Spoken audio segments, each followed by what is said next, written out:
apa kabar?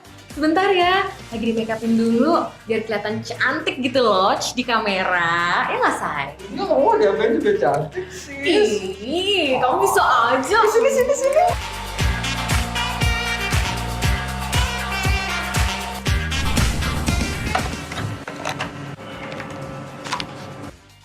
Oke, nanti kita akan mulai pas countdown ya. Dan nanti di dalam Mbak langsung masuk dan duduk aja di posisi yang udah ditentuin. Jangan lupa prokesnya ya. Oke. Oke, Kak, sekarang sudah bisa masuk ke ruangan, jadi good luck. Oke, thank you. Hurry.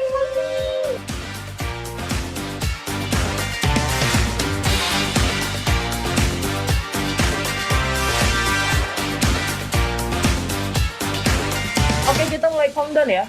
5, 4, 3, 2, 1.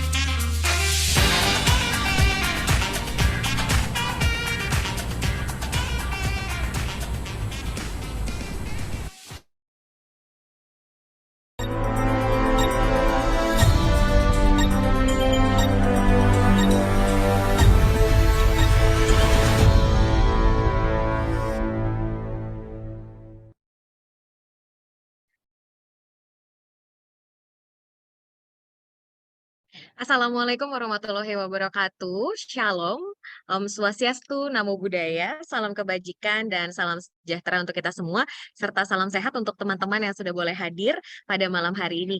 Nah, terima kasih sebelumnya kami ucapkan kepada teman-teman semua yang sudah boleh hadir pada webinar Juara Coding. Dan mungkin untuk teman-teman yang lain yang saat ini belum bertemu, belum ngundang teman-temannya, atau teman-teman yang lain ini belum datang, yuk segera di-invite dan supaya mereka bisa mendengarkan informasi langsung mengenai webinar kita pada malam hari ini. Dan pada malam hari ini kita mengangkat tema tips untuk menjadi SQA Automation di Industri 4.0. Bersama dengan pembicara kita pada malam hari ini ada Kak Elva sebagai Supervisor QA di PT Dika, dan juga ada Bapak Dewa Brata selaku Head of Bootcamp dari Juara Coding.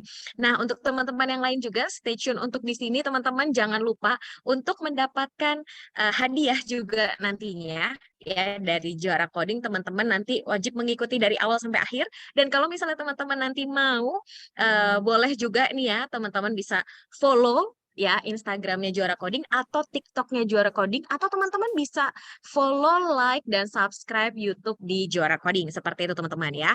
Nah, nanti pada saat teman-teman dijelaskan juga mengenai informasi Juara Coding, teman-teman bisa screenshot untuk materi pada malam hari ini, kemudian nanti post di IG teman-teman, dan jangan lupa tag 3 teman kalian bersama dengan follow Instagramnya kami ya teman-teman ya. Terus nanti pakai hashtag siap kerja Juara Coding ya. Jadi untuk teman-teman yang lain, yuk yang belum undang teman-temannya yang lain, silahkan di-invite, diberikan linknya, dan jangan lupa nanti di akhir acara kita akan juga memberikan link feedback. Mohon kesediaan dari teman-teman untuk mengisinya ya. Tanpa berlama-lama lagi, saya akan mengundang Pak Dewa Brata dan juga Kak Elva ya untuk bisa memberikan materi tips untuk menjadi SQA Automation di Industri 4.0. Kepada Kak Dewa dan juga Kak Elva dipersilakan. Oke, terima kasih Mbak Priscilia. Terima kasih. Teman-teman semua di sini semua semangat ya. Nih saya belum lihat Mbak Elva. Halo Mbak Elva. Hai Kak Elva. Malam Oke. Mbak Icil, Pak Dewa. Aku lagi cari background sebentar. Oh, Oke teman-teman semua, terima kasih yang sudah menghadiri acara ini. Tentunya kalian semua di sini ingin mendapatkan informasi yang tentunya sangat menarik ya tentang automation sendiri istilahnya. Nah, automation itu mungkin sekarang lagi keren-kerennya kali ya, lagi booming-boomingnya, karena semua perusahaan dan industri ini sedang berlomba-lomba untuk dapat mengautomatisasikan ya.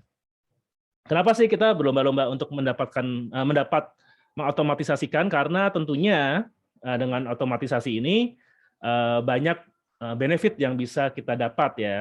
Tetapi juga ada challenge di sana, tentunya teknologi baru ini, ya kita nggak bilang baru-baru amat sih ya, tapi cukup baru ini akan merubah ya nggak sampai merubah tatanan hidup dunia juga ya, tetapi cukup merubah nanti bagaimana cara kita bekerja ya. Tentunya efisiensi yang diunggulkan bagi setiap perusahaan akan mengadop teknologi tersebut istilahnya. Jadi terus bagaimana nih teman-teman semua yang sedang pengen kerja nih, oh ini saya pengen kerja di bagian IT, tapi wah kalau sekarang kan banyak nih ya lowongan-lowongan pekerjaan dan bermacam-macam pekerjaan yang ada gitu kan, dari programmer, sekarang mungkin lagi trending jadi hacker ya. Hacker itu kalau di kerjaan yang realnya mungkin certified ethical hacker ya, CEH misalnya seperti itu kan. Ada yang bagian quality assurance ya kan. Nah, tentunya untuk pembahasan ini nggak akan melebar-lebar kemana-mana, tetapi kita akan fokus di bagian automation-nya istilahnya. Oke, di sini ada Mbak Elva. Mbak Elva sendiri seorang QA. Jadi QA itu adalah quality assurance, ya kan? Dia akan mencoba untuk mengecek suatu quality dari software ya. Quality itu apa? Nah, nanti kita akan cari tahu lebih lanjut. Jadi perkenalkan, saya Dewa Brata bersama Mbak Elva nanti selama 1 jam ke depan akan membahas bagaimana sih tips and tricks-nya kita untuk menjadi seorang automation developer lah gitu kan ya. Karena nanti banyak nih cabangnya nih, ada SQA, ada namanya RPA gitu kan, macam-macam ya. Oke, kalau boleh saya cek dulu apakah suara saya terdengar dengan jelas. Kalau misalnya terdengar jelas, boleh acungkan jempol ya di avatar kalian. Kita kan sekarang lagi zamannya metaverse nih ya. Oke, thank you. Terdengar dengan jelas ya. Oke, saya akan share sedikit. Tes. Suara saya jelas, Pak Dewa? Oke, terdengar dengan jelas Mbak Eva. Oke, saya akan share, boleh ya saya akan share screen sedikit, karena mungkin ada beberapa poin-poin materi yang perlu saya gambarkan istilahnya. Sebentar, oke, sudah kelihatan semua ya? Oke, jadi kali ini adalah tips untuk menjadi seorang SQA automation di industri 4.0 istilahnya. Tentunya industri ini industri yang cukup baru ya istilahnya ya. Cukup banyak teknologi-teknologi di 4.0 ini, mulai dari ya kita tahu ada metaverse, kita tahu ada blockchain dan lain-lain, dan salah satunya juga ini automation mulai diterapkan. Oke. Tipsnya apa aja sih? Tentunya teman-teman semua di sini nih harus mempunyai sebuah planning ya, planning atau rencana ya kan, menentukan teknologi yang kalian akan coba lebih dalemin, karena kita tahu sendiri ya, kalau kalian ingin berkarir di bidang IT, tentunya kalian harus memilih dulu nih, karena bidang IT itu sangat luas gitu kan. Memang sangat kadang-kadang kita kalau ngelihat ya di kurikulum, di job posting gitu ya, pengennya mintanya bisa macam-macam gitu kan. Tetapi kita juga harus agak tricky ya istilahnya ya, bagaimana kita memilih sebuah pekerjaan yang mungkin bagi teman-teman yang di sini ada yang mungkin sudah bekerja sebagai bekerja sebagai QA atau bekerja sebagai quality assurance ya istilahnya ya. Pengen mengenhance misalnya seperti itu. Saya mau mengenhance karir saya lah. Pilihannya 2 ya, pilihannya menjadi developer atau mengenhance secara bidangnya. Ya kan, bidangnya juga bisa banyak ya. Misalnya salah satu contohnya adalah mengenhance di bidang automation-nya sendiri. Atau mungkin bisa mencari-cari juga, oh misalnya sekarang ada namanya RPA ya, yang kita sebut nanti adalah robotic processing automation ya, seperti itu ya. Jadi atau memang saya mau pengen jadi developer gitu kan. Nah, bagaimana nih ya? Kita akan menentukannya. Nah, itu kita akan coba susun dulu teknologinya seperti apa. Sebelumnya kalian harus tahu dulu nih, automation itu apa sih? Ya kan? Kita selalu bilang tadi namanya robotic processing automation, ada namanya software quality assurance gitu kan. Itu sama-sama automation-nya. Bedanya apa sih gitu kan? Kadang-kadang kita masih bertanya-tanya kan. Jadi meskipun di sini dua-duanya ngomongnya automation ya, jangan sampai salah nanti ya, karena ini ada 2 hal yang agak mirip tetapi sebetulnya berbeda gitu kan ya. Dengan teknologi yang agak mirip juga sebenarnya. Jadi ya mirip-mirip tapi nggak sama lah seperti itu ya. Kalau kita ngomong quality assurance, tentunya quality assurance itu banyak ya, dari makanan, mobil, sampai semua yang diindustrikan itu pasti ada namanya quality assurance-nya ya. Semua yang produk akan sampai ke dalam consumer itu pasti akan ada namanya quality assurance-nya. Tapi kalau ngomong di sini kita pakai S-nya. S-nya itu adalah software ya. Jadi kita akan menjamin ya, atau kita akan menjamin kualitas dari sebuah software yang akan kita berikan kepada consumer istilahnya, atau ke orang-orang atau end user ya, seperti itu. Jadi kita harus jaga kualitasnya. Kan? Jadi apa yang kita lakukan sebagai quality assurance adalah kita akan melakukan software testing, gitu kan. Dulu sampai sekarang juga masih ada ya, itu dilakukan secara manual. Bagaimana caranya? Ya kita harus baca dulu ya, semacam kayak FSD-nya atau BRD-nya gitu kan. Kita baca dulu, terus kita tahu flow-nya, baru kita lakukan bikin skenario tes, lalu kita melakukan testing terhadap software tersebut. Yang menjadi kendala itu apa? Ya kalau manual tentunya hal-hal yang repetitif ya. Contohnya kita anggap aja ya, kita mau ngetes nih, apakah user bisa melakukan login akses misalnya, ya ini paling simpel gitu kan. Tentunya ini akan selalu diulang-ulang ya, karena biasanya login akses itu nggak cuma login doang, tetapi ada proses-proses selanjutnya, dan itu dilakukan secara repetitif, berulang-ulang. Nah, namanya manusia ya, sesuatu yang repetitif itu pasti akan ada salahnya, ada human error-nya, entah capek, galau, putus cinta gitu kan. Wah, itu banyak deh masalah di manusia ya gitu kan. Atau lagi ngambek gitu kan, wah itu banyak mood jelek gitu kan. Nah, itu yang menjadi faktor human error-nya. Nah, padahal kerjaan itu repetitif ya istilahnya, selalu diulang-ulang. Nah, bagaimana untuk mengefisiensikannya istilahnya gitu kan. Bagaimana untuk lebih mengefisiensikan dari pekerjaan tersebut? Tentunya kita bayangkan ya istilahkan kalau kita punya robot ya kayak Terminator lah gitu kan. Canggih gitu ya istilahnya ya. Yang bisa membantu kita gitu kan. Kayak orang lah gitu kan. Ngetik gitu misalnya gitu kan. Jadi nggak ada capeknya ya kan. Ya kan serem kan kayak Terminator kan, kalau dikejar-kejar Terminator nggak ada capeknya ya, terus aja nggak ada namanya malam sama siang gitu kan ya kan nggak dibayar pula gitu. Jadi nggak ada lembur gitu kan istilahnya kan, nggak ada mood juga gitu kan ya. Tetapi kan teknologi seperti itu kan ya nggak masuk akal ya saat ini gitu kan, nggak tahu masa depan gitu kan ya, dan juga nggak efisien gitu kan. Bagaimana kalau itu sebuah software juga gitu kan, jadi software yang mengetes software. Lucu ya. Jadi software itu akan mensimulasikan atau akan seakan-akan itu dia yang menginput sebuah programnya gitu kan, padahal software juga ya. Nah, itu yang kita lakukan secara automation. Jadi software di sini bukan bentuknya robot beneran, tetapi adalah automation di sini bukan berarti robot gitu ya, tetapi adalah software yang mengerjakan sesuatu yang diperintah oleh kita. Nah, kalau sudah berhubungan dengan software, tentunya di sini juga akan berlaku hukumnya ya. Hukum berarti yang bisa mendevelop sebuah software adalah seorang developer, ya kan? Berarti bagaimana dong? Ya jangan takut duluan ya, karena zaman sekarang juga developer sudah mulai berubah ya. Bayangkan kalau dulu kita membuat sebuah website lah ya. Tentunya kita harus belajar HTML, kita belajar JavaScript, kita belajar lain-lainnya ya gitu kan ya. Dengan kemajuan teknologi kita banyak banget ya sekarang generator ya. Ya kita tahulah kayak WordPress gitu, itu yang paling sederhana ya, atau mungkin kita banyak iklan-iklan ya di YouTube atau di mana gitu yang bisa generate langsung sebuah web, bahkan sekarang pakai AI gitu kan ya.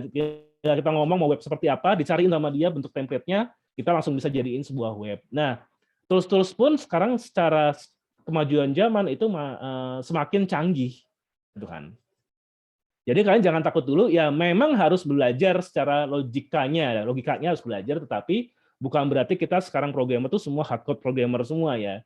Kita bisa pelajari dengan lebih mudah karena teknologi pun sekarang lebih mudah. Lalu apalagi nih yang automation ya, tadi saya sebut namanya RPA, ya itu sebetulnya Robotic Processing Automation, ya kan.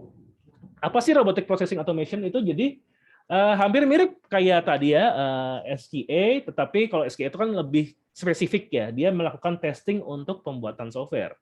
Nah sekarang bagaimana kalau kita ada hal-hal yang repetitifnya bukan hanya untuk mengetes sebuah software ya, tetapi misalnya nih ya menginput sebuah data yang jutaan atau data ribuan, contohnya kalau mungkin pernah kita simulasikan ya atau kita lihat sendiri bagi yang pernah vaksin ya kan. Itu setelah vaksin kalian nunggu kan ya. Nah, pas nunggu tuh ada yang input ya. Input data-datanya apakah kalian sudah divaksin atau belum. Berhubung itu masih bentuknya kertas, makanya banyak orang yang melakukan inputan seperti itu ya. Jadi banyak orang yang melakukan inputan, ada 10 orang, mungkin kalau tempatnya gede bisa 20 orang kali yang menginput data vaksinnya, seperti itu kan. Bayangkan kalau itu tidak ada orang, misalnya kita menggunakan digital ya, jadi informasi digital semua. Jadi yang input ke sistem yang berbeda itu kita tidak perlu membuat software lagi, jadi nggak perlu membuat software yang khusus untuk menginput, enggak. Software yang sudah ada itu bisa seakan-akan ada robot ya kita ngomong robot di sini bukan robot fisikal lagi ya, robot software yang menginput data-data tersebut dengan file Excel atau dengan file PDF ya. Kalau misalnya lebih canggih lagi mungkin kalau kedepannya bisa ada OCR-nya mungkin ya. OCR itu adalah optical character reader gitu kan misalnya kan. Jadi kita scan kertasnya langsung di input ke dalam sistem. Nah itu rubah sistem nggak perlu. Jadi sistem yang existing tetap aja existing itu ya istilahnya nggak usah dirubah-rubah lagi. Tetapi seakan-akan tuh ada robot yang menginput ke dalam software tersebut. Terus kelebihannya apa? Kelebihannya pertama kita nggak merubah sistem yang existing gitu kan. Jadi pembuatannya itu bisa dilakukan oleh manusia biasa atau oleh robot gitu kan. Jadi kita nggak perlu merubah sistem. Terus kedua tadi ya ini bisa disimulasikan atau bisa dikerjakan oleh banyak robot gitu kan, bukan hanya satu robot doang. Tadi kan kita kalau pas vaksin mungkin butuh 10 sampai 20 orang ya. Kalau ini berarti kita tinggal bikin kopian dari robot tersebut ya sebanyak 100 orang pun nggak masalah gitu kan. Jadi jauh lebih efisien. Jadi bayangkan ya yang input ke sistemnya itu bukan manusia lagi tetapi robot. Nah, itulah yang disebut namanya robotic processing automation. Sesuatu hal yang repetitif itu bisa dibuat softwarenya sekarang sehingga bisa dilakukan oleh robot tersebut untuk mengerjakan sesuatu. Mungkin bagi teman-teman yang gamers di sini ya, mungkin kalian masih bingung gitu ya, ini kayak gimana sih ya? Maksudnya kalau robot itu ya, ini sebetulnya sudah dilakukan lama di bidang game ya. Game itu sudah lama menerapkan hal ini. Ya kan, dia mempunyai AI untuk sebagai musuh-musuhnya. Contohnya kalau di Mobile Legends gitu kan ya. Kalau kalian pertama kali atau apa sih MOBA ya atau apa ya, MOBA atau ada macam-macam ya genrenya ya. Itu kan kalian bisa main sama manusia, bisa main sama bot ya, bisa main PUBG segala gitu kan ya. Nah, bot itu yang sebutnya namanya adalah robot software-nya, istilahnya itu bukan manusia yang mainin player-nya, tetapi robot gitu kan yang memiliki ya kecerdasan buatan seperti itu. Nah, RPA ya mirip-mirip seperti itu, hanya bedanya kalau tadi bot itu tadi untuk di game gitu kan, kalau ini lebih ke dunia industri. Jadi seru ya. Jadi kita bisa kayak punya banyak karyawan deh. Ya meskipun tidak sesempurna itu juga ya. Ingat tidak semua bisa diotomatisasikan, tetapi hal-hal yang repetitif. Nanti kita lihat lagi ya apa aja sih yang bisa diotomatisasikan gitu kan. Karena kan nggak semuanya ya. Ada hal-hal tertentu yang tidak bisa kita otomatisasikan juga kalau itu berhubungan dengan ya moral manusia atau kecerdasan manusia. Karena saat ini juga belum ada kecerdasan buatan yang menyerupai manusia istilahnya. Oke, kita mungkin fokus lagi ya nih ke tadi ada 2 ya. Oke, kita akan fokus pertama-tama ke software testing dulu ya. Karena kebetulan narasumber saya ini dia memang berkutat lama di software quality assurance. Oke, Mbak Elva. Halo Mbak Elva. Ya, malam Pak Dewa. Oke, boleh ceritakan Mbak Elva, Mbak Elva sendiri kira-kira sebagai quality assurance ya atau software tester itu ngapain aja sih Mbak? Kalau aku itu sebagai SQA itu karena aku manual ya. Ya. Ya, masih mengetes manual gitu Pak. Jadi tanpa automation. Oke. Jadi prosesnya masih masih manual bolak-balik ya. Oke. Kira-kira apa aja sih yang dilakukan kalau tes manual? Kita nggak ya software ya, ada manual, ada automation ya. Kira-kira kalau sebagai software tester tuh ngapain aja sih ngelakuinnya istilahnya? Yang pertama itu kita ada harus tahu flow-nya dulu, flow di awal, tahu flow. Nah, baru kita lakukan pengetesan. Setelah pengetesan jika ada bug, kita bisa laporkan ke programmer. Lalu misalkan di programmer itu udah selesai dikerjakan, balik lagi ke kita untuk dites.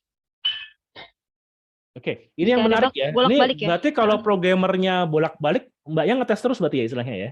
Kayaknya ngetes terus, iya. itu apa ada kadang-kadang bisa nggak terjadi kesalahan di situ Mbak ya istilahnya ya?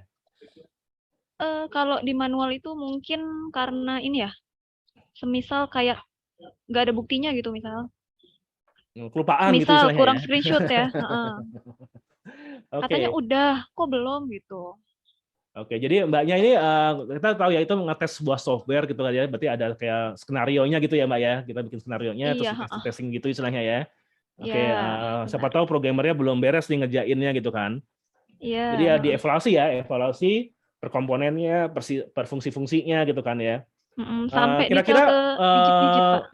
Iya, iya, makanya. banyak ya yang perlu dites ya gitu kan. Jadi Iya. itu sampai kapan bisa dianggapnya lolos tes itu biasanya ya? Lolos tes itu biasanya kalau kita sudah sesuai skenario sesuai, yang nentuin tuh kita, Oke, downnya tuh di kita. oh, tuh Baru itu penentu nanti hajat SIT itu ya, itu. penentu hajat hidup programmer nih ya. Nah, Oke, ya bisa programmer dibilang bisa sih. jadi itu ya. Ini harus lewat dulu dari Mbak Elva nih gitu kan ya. Oke, jadi thank you Mbak Elva. Itu jadi kerjaannya ngetes dan itu kalau misalnya masih gagal pun nanti harus diulang kembali ya seperti itu ya. Jadi Diulang kembali, heeh. Jadi ya, masih bolak-balik lah kalau manual mungkin. itu kalau misalnya satu skenario berarti diulang lagi satu skenario atau enggak tuh istilahnya itu? Kalau itu iya dari awal lagi. Set ya, Mbak. Tergantung ya. Banyak ya Kalau jadian yang emang dari dikerjakan ya. flow-nya kan dari awal lagi kan ulang. Oke. Makanya di sini tadi ya kita tadi kalau Mbak Elva itu adalah manual. Kalau di Iya. sini juga ada yang otomatis tadi yang saya sebut itu ya. Jadi Iya, heeh. kalau manual sendiri itu tadi secara manual ya. Jadi kalau tadi mobile itu berarti benar ditekan-tekan mobilenya gitu ya. Jadi di input pakai keyboard keyboard handphone juga seperti itu ya istilahnya ya. Iya, heeh, benar. Ya kan. Itu lumayan tuh kalau zaman untung kalau layarnya lumayan agak gede gitu ya lumayan ya kalau kecil-kecil gitu ya pegel-pegel juga ya. Mata juga ya. Sama kalau Mata juga manual ya, tuh iya, mungkin iya. ini kendala di apa ya? Bukan kendala sih, gimana ya? Kayak hari Pak, misal kayak di otomatis tuh automation ya mungkin ya. Di Mm-mm. automation tuh 1 jam, di manual mungkin kan bisa 2 hari, 3 hari Iya, karena tadi gitu. ya kita nggak bisa kan nggak bisa sehari penuh juga kerja ya istilahnya ya. Iya, heeh. Butuh istirahat ya seperti itu ya. Ya, kalau manual Oke. gitu sih. Heeh. Tapi mungkin ada nggak yang di automation nggak bisa dilakukan oleh gini di manual bisa tapi di Hmm? automation bisa itu ada nggak ya Mbak ya? Kira-kira ya. Apa itu ya? Mungkin yang Mungkin pernah gitu ya. API ya. Oke, mungkin kayak UI kali ya. UI itu bisa nggak ya? Kayak kerapihan UI ya. Oh, kalau Karena itu kalau enggak, bagus atau manual jelek enggak. kan kayaknya nggak bisa ya kalau kita tentukan oleh mesin ya istilahnya ya. Tahu dari mana dia bagus atau jelek gitu kan istilahnya kan ya. Iya, Jadi heeh. mungkin tahu kurang rapih misalnya gitu ya. Kalau tampilan kurang rapih mungkin itu lebih kuat kalau menggunakan manusia Manual. seperti itu ya. Iya. Karena kita juga belum tahu bentuk bagusnya suatu UI itu seperti apa gitu. Ya robot kan juga belum. Kecuali kalau ada robotnya udah belajar gitu ya. Dan, tapi rata-rata sih belum ya, belum pernah ada yang kalau ini UI bagus atau belum gitu kan istilahnya kan. Jadi mungkin bisa menentukan dari situ ya kerapihan-kerapihannya ya. Oke, jadi Iya. thank you Mbak Alfa informasinya. Jadi tadi banyak repetitif yang dilakukan ya istilahnya ya. Jadi secara manual itu ya ada plus minusnya juga ya. Tentunya manual itu ya kita bisa bervariasi juga. Terus ada hal-hal yang tidak bisa dilakukan oleh otomatis, misalnya kayak tadi kerapihan UI gitu kan istilahnya kan. Terus ada misalnya tadi ya yang bersifat dengan decision itu ya nggak bisa ya dilakukan oleh kecuali kalau decision rules sudah ada rulesnya mungkin bisa ya. Tetapi kalau decision ini bagus atau jelek UI-nya, nah itu susah juga gitu kan istilahnya kan. Itu masih manual. Tetapi mungkin hal-hal yang repetitif ya kayak input-input nama, alamat ya, di biodata gitu istilahnya ya itu lumayan ya kalau bisa dilakukan oleh automation ya istilahnya ya. Iya, mungkin lebih cepat ya, Pak ya. Iya, biasanya harusnya lebih cepat gitu kan. Oke, jadi Iya. di sini makanya saya akan coba bahas ya apa namanya? Tidak semua automation itu bisa ya. Jadi kapan yang perlu dilakukan? Jadi automation itu kalau kita sebut di sini ya tadi ya project-project yang sangat besar gitu ya. Kalau misalnya cuma 5 field doang ya kita enakan pakai manual ya karena tidak perlu effort. Kayak Mbak Elva kalau ngetes langsung ngetes ya istilahnya ya, nggak usah ngoding, nggak usah preparation yang terlalu banyak mungkin ya. Kalau itu iya, heeh. Asal tahu flow di depan sama skenario yang kita buat. Oke, asal tahu flow di Iya. depan dan skenario yang dibuat ya istilahnya ya. Tapi Iya, kalau heeh. misalnya 5 kalau pakai automation misalnya cuma 5 field ya agak repot ya karena harus bikin programnya dulu, lebih cepat menggunakan manual mungkin seperti itu ya. Jadi project Oh, kalau besar-besar itu tuh yang iya. paling bagus kalau dilakukan automation gitu kan. Terus pengujian yang area sama itu tadi yang repetitif ya istilahnya ya. Nah, terus kalau pernah belum Mbak? Ini ada namanya di sini ada requirement software yang tidak sering berubah gitu kan. Kira-kira ada nggak sih kans-nya software itu sering berubah-ubah requirement-nya Mbak istilahnya? Secara pengalamannya Mbak Elva sendiri? Oh, semisal ini ya, Change request ya apa istilahnya ya change kalau bahasa request ya. ya bahasa kerennya Nah, change itu request dia. ya. Kita harus ngubah skenario lagi di awal. Nah, itu mungkin juga kurang cocok Dites ya kalau lagi. misalnya itu Jadi kalau Mbak waktu Elva lagi enak ya kan. kalau misalnya rubah skenario mungkin tinggal apa namanya? Tinggal ganti flow aja terus lakukan langsung ya. Kalau sebagai automation ya tentunya harus bikin program lagi dari awal kalau berubah Awal lagi ya. total flow-nya iya. Itu kan istilahnya kan. Jadi harus memastikan requirement software-nya juga tidak terlalu sering berubah gitu kan ya. Ya kan. Terus tapi di sini ada keuntungannya juga kita bisa tadi ya Mbak Elva biasanya berapa orang sih Mbak kalau untuk ngetes satu aplikasi ya yang kita bilang middle lah ya. Itu biasanya Iya. butuh berapa orang Mbak ya? Untuk satu aplikasi itu kalau satu orangnya ya, mungkin kalau Mungkin SIT dalam itu satu bisa project 3 ya. hari. Enggak, maksudnya Iya. dalam satu project itu mungkin butuh berapa orang ya QA manualnya istilahnya ya? QA manual 2, Pak. 2 ya, satu project-nya Iya, middle ya heeh. gitu ya, satu Satu project project itu 2 2. ya. Jadi Tapi resource tergantung juga sama tuh ya. besarnya project sih. Heeh. Ya, berarti tergantung dari besarnya project ya Mbak ya Iya, istilahnya ya. dari Jadi besarnya project. oke, kalau 2 mungkin middle kali ya, atau kecil atau middle mungkin 2 ya. Tapi kalau sudah gede Iya. banget ya pastinya nggak mungkin di-handling sendirian sama Mbak Elva ya gitu ya istilahnya ya. Iya, Makanya benar. Bareng-bareng lah. ya jadi terus kalau ini juga kita ada pertanyaan ya. Kalau stress test biasanya seperti apa Mbak? Nggak mungkin kan kalau kita ngumpulin 100 orang ya. Apa tuh, Pak Dewa? Kalau misalnya mau stress test nih, misalnya saya mau Oh, ngehit stress test ya. bersama-sama Heeh. gitu kan. Itu nggak mungkin juga ya. Biasanya ada software juga yang dilakukan ya seperti itu ya Mbak ya. Iya, heeh. Gitu kan. Karena nggak mungkin saya manggil Mbak Elva 100 orang gitu kan. Ayo Mbak Elva teman-temannya ya. tolong dipanggil semua, tolong tes software rame-rame gitu kan ya. Resource-nya terlalu besar seperti itu ya. Jadi automatic testing itu kalau misalnya mau lakukan sebagai stress test atau simulasi untuk banyak orang mungkin cocok juga ya seperti itu. Oke, thank you Mbak Elva. Ini infonya banyak ya istilah dari Mbak Elva ya. Sama-sama Pak Dewa. Nah, ini saya kasih trik juga bagaimana cara mengotomatisasikannya, yaitu tadi ya mengidentifikasikan area dalam perangkat lunak untuk otomatisasi karena tidak semua tadi ya semua area bisa dilakukan otomatisasi kan. Terus pemilihan alat yang sesuai dengan otomatisasi uji, penulis skrip, pengembangan test suite, eksekusi skrip. Berarti di sini harus mengenal pemrograman juga ya. Gitu. Jadi tentunya nggak bisa ya kalau udah ngomong software nggak mengenal program itu nggak bisa gitu kan. Ada sih tools-toolsnya ya kalau kita mau tahu di sini tools-toolsnya contohnya di sini ada web, ada mobile, ada web dan mobile berarti hybrid ya. Menggunakan Selenium, Cypress, Testcafe, Appium, Espresso, web dan mobile itu bisa pakai Catalan dan IDE gitu ya untuk hybrid ya. Jadi bisa ngetes dua-duanya langsung ya. Nah, ada yang cukup menarik ya di sini kita ngomong Catalan IDE ini sering digunakan juga di perusahaan-perusahaan karena mungkin kalau di sini tidak harus 100% mengetahui pemrograman meskipun secara benefitnya, advantage-nya, keuntungannya kalau yang bisa program bisa mengembangkan lebih lanjut ya. Tetapi ya ujung-ujungnya sih ngoding-ngoding juga ya kalau mau advance untuk cara testingnya meskipun pakai Catalan juga mau ngoding-ngoding juga gitu kan istilahnya kan. Jadi kalau kita bisa simpulkan ya dari semua tools yang di sini, ini kalau kita ngomong seperti ini berarti kita membutuhkan beberapa pengetahuan test automation ya. Kebanyakan menggunakan Java atau Groovy ya, kayak Catalan itu menggunakan Groovy ya. Kalau Selenium itu kebanyakan menggunakan Java gitu istilahnya kan. Jadi minimal ada bahasa pemrograman yang diketahui gitu kan istilahnya kan. Ada nggak Pak kalau Python dan lain-lain? Ada juga. Python misalnya kayak robot dan lain-lain itu ada ya framework untuk pengetesan. Tapi minimal kalian harus mengetahui bahasa pemrograman. Terus nanti kalau dalam test automation itu tadi kan Mbaknya bilang ya kita harus tahu field mana yang perlu diisi. Nah, itu kita harus tahu juga ya bagaimana menentukan sebuah selektor atau expert ya. Itu nanti kita tahu kalau kita belajar pemrograman ya istilahnya ya. Terus tadi ada flow flow bisnisnya, ada tadi ya bagaimana kita dalam development mungkin berbeda-beda ya behaviornya. Oh, misalnya ini developmentnya menggunakan software lifecycle developmentnya menggunakan agile atau waterfall, pasti juga akan beda gitu kan. Makanya harus tahu juga basic knowledge, informasi-informasi bagaimana seorang quality assurance itu bisa bekerja. Terus bagaimana untuk mendesain pattern ya, karena setiap perusahaan pasti punya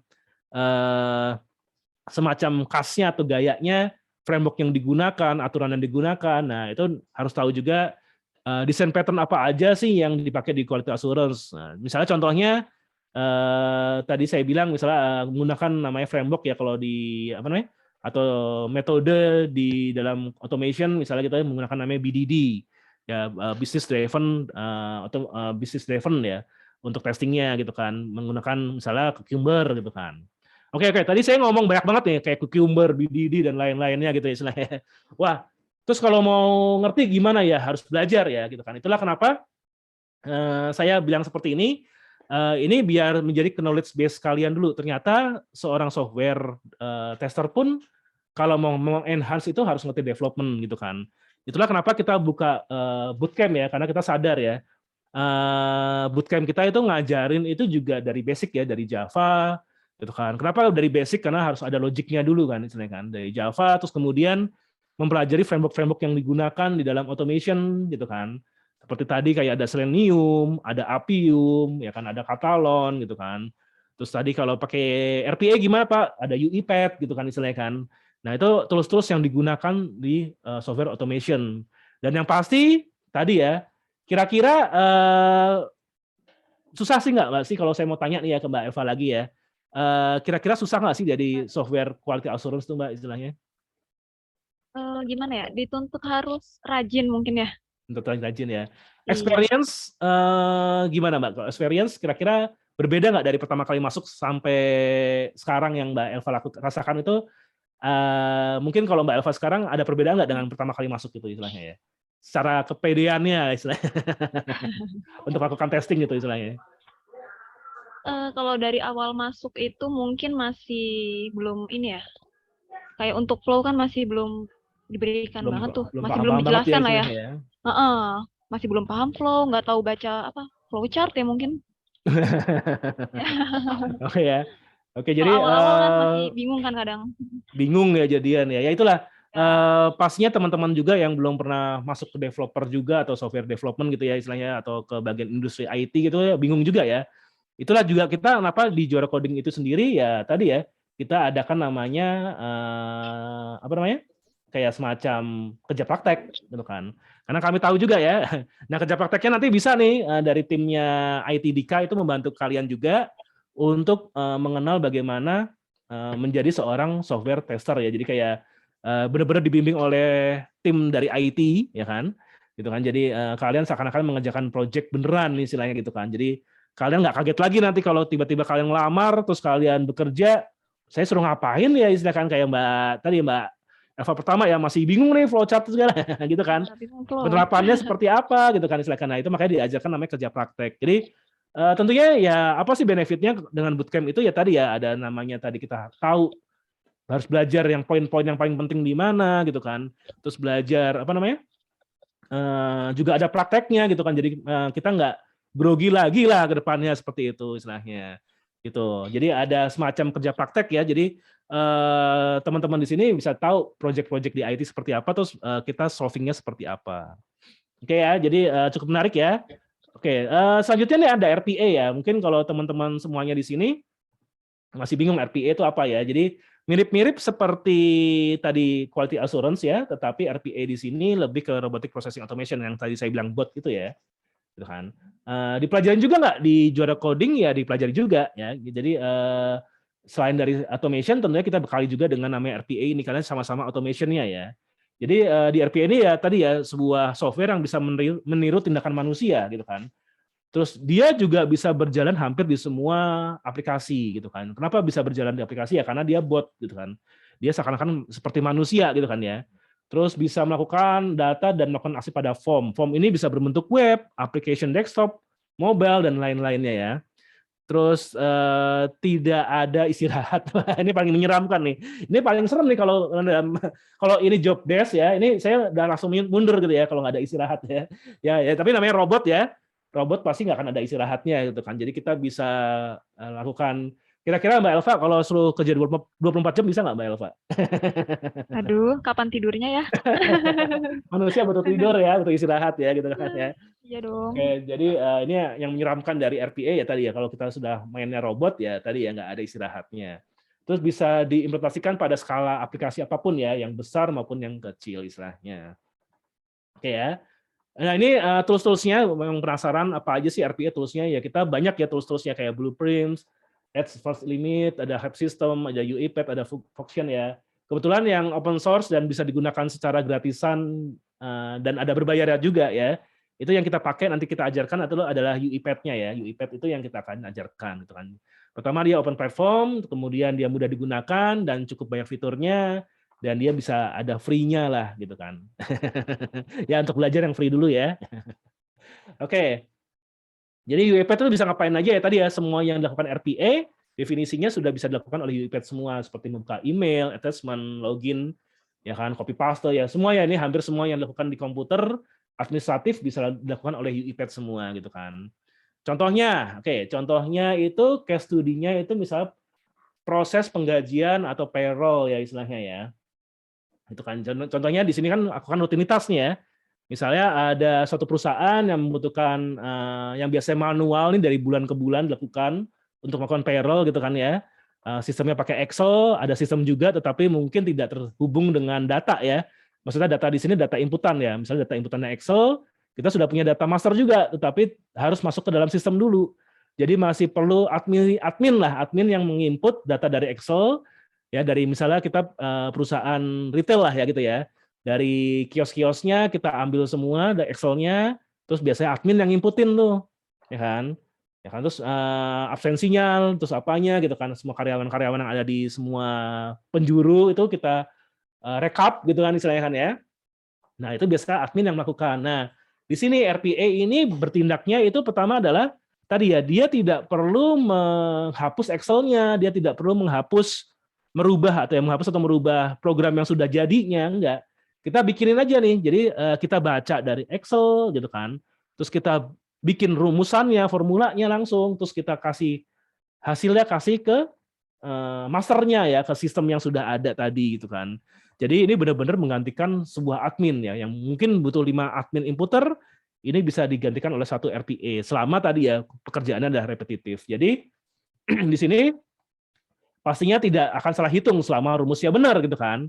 Terus kan lebih cepat juga karena yang ngerjain juga nggak ada istirahatnya gitu kan ya. Jadi lebih akurat gitu kan. Ya kan? Terus rules-nya karena sudah didefinisikan tidak perlu ngajarin lagi kalau misalnya pemotongan gaji. Oh, kamu itu PKWT, kamu ini magang, kamu ini kan harus ngajarin ya biasanya tadi workflow-nya ya, karena ini sudah berbentuk rules. Jadi nggak perlu ngajarin lagi kalau kita mau nambahin 2 orang, 3 orang atau 3 robot itu nggak perlu ngajarin lagi, oh kamu belajar lagi nih soal perundang-undangan, nggak perlu lagi gitu kan istilahnya kan. Terus ya lebih nggak ada fraud lah gitu kan ya, jadi lebih aman ya kan. Karena ya selama tidak error programnya seharusnya tidak akan terjadi kesalahan seperti itu. Oke ya, jadi cukup menarik ya case study-nya. Oke.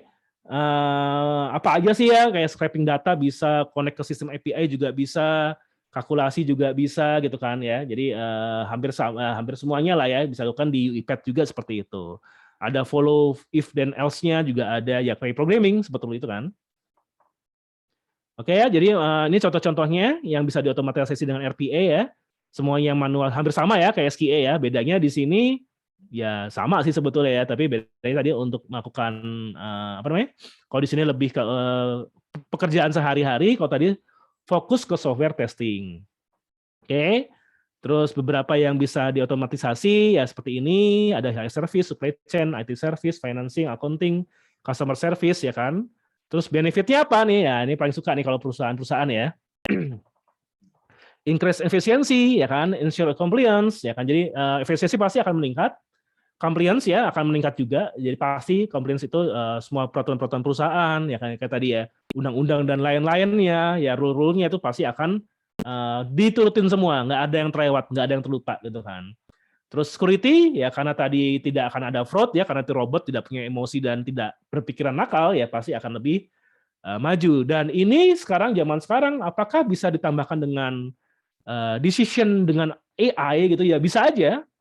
Karena ada sebuah software ya gitu, kita bisa menambahkan AI untuk decision ya.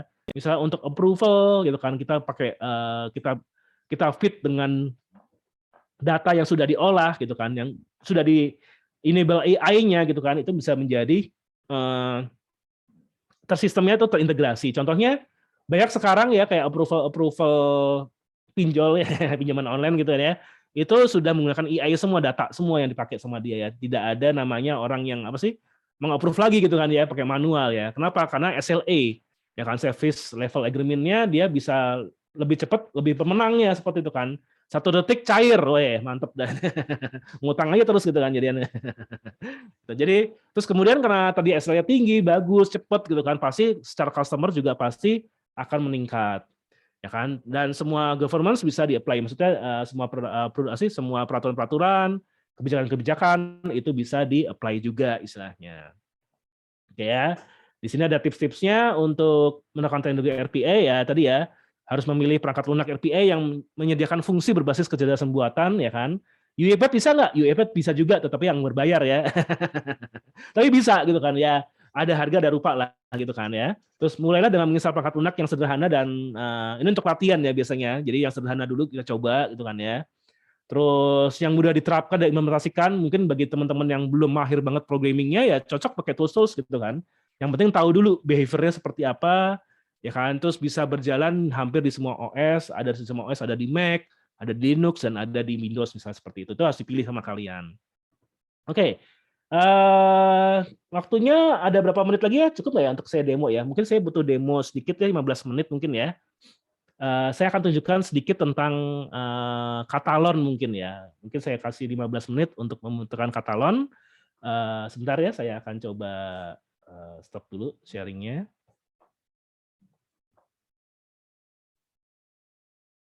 Oke, saya akan coba share screen.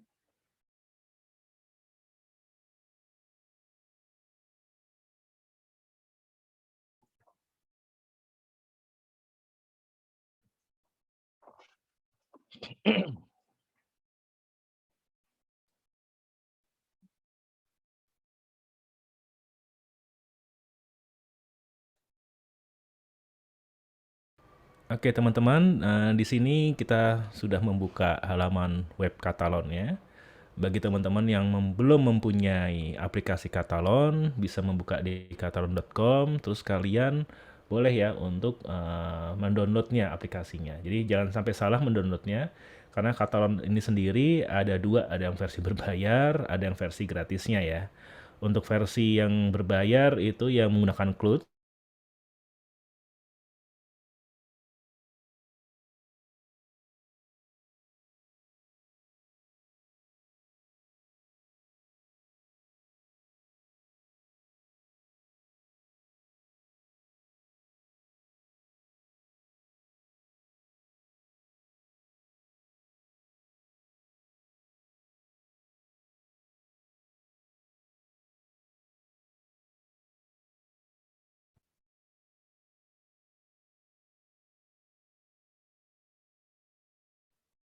Tes tes. Ya, mohon maaf teman-teman, sedang ada gangguan teknis. Mohon ditunggu ya teman-teman ya. Mohon maaf kalau tidak nyaman. Sorry, ada kesalahan teknis sedikit.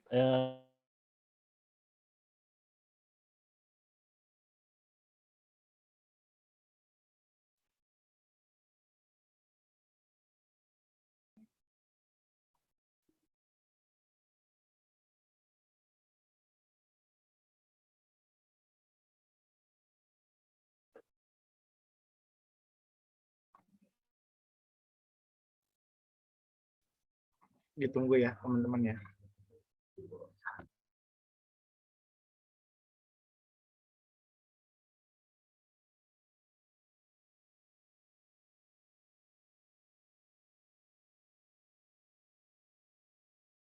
Kayaknya jaringan saya tukar jaringan dulu ya. Kayaknya jaringannya saya agak parah karena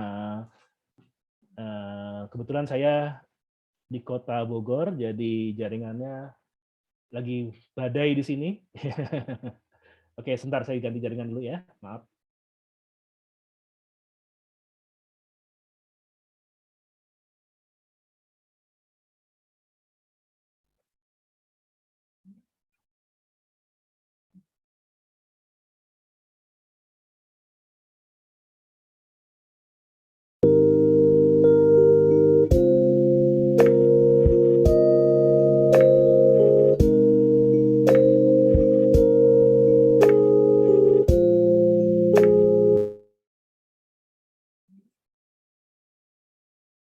membuka kurang lebih tampilannya akan seperti ini di depannya. Untuk kali ini kita akan membuat testing di mobile ya. Kenapa mobile? Karena cukup menarik ya di Katalon ini, selain bisa untuk melakukan testing di web, kita juga bisa melakukan testing di mobile. Oke, kita langsung aja mempersiapkan Katalon terlebih dahulu. Kemudian untuk mobile bagaimana? Kita harus mendownload namanya Android Studio ya di sini ya. Kalian bisa ke situs Android Studio-nya ya di sini. Android Studio-nya boleh di-download ya. Di sini ada download Android Studio dan App Store-nya. Nah, nanti kalian install aja, terus download dan install aplikasinya. Sehingga nanti kalau kalian sudah mendownload, nanti ada aplikasi Android Studio seperti ini. Ini kita bisa buka. Jadi kebetulan versi saya masih versi Chipmunk. Nah, nanti di sini kalian bisa create virtual device manager ya. Kalian create aja. Contohnya di sini saya create device, terus saya pilih fontnya misalnya versinya Pixel 5 gitu ya. Terus kita pilih lagi. Nah, ini harus download lagi ya. Ini versi-versi apa sih? Versi-versi image-nya. Jadi kalau di Android sendiri tuh kayak ada semacam versi-versi OS-nya kan. Nah, ini image-nya perlu di-download. Kalian download aja. Terus kalian next lagi di sini. Kebetulan ini saya belum ada yang download ya. Nanti kalian next lagi dan next lagi, istilahnya nanti kalian akan bisa mendapatkan seperti ini ya. Nah, ini kalau sudah jadi saya pakai Android 9 di sini ya, Pixel 4 ya kan. Nah, kita tinggal bisa running aja di sini nih untuk ngerunning emulatornya. Oke.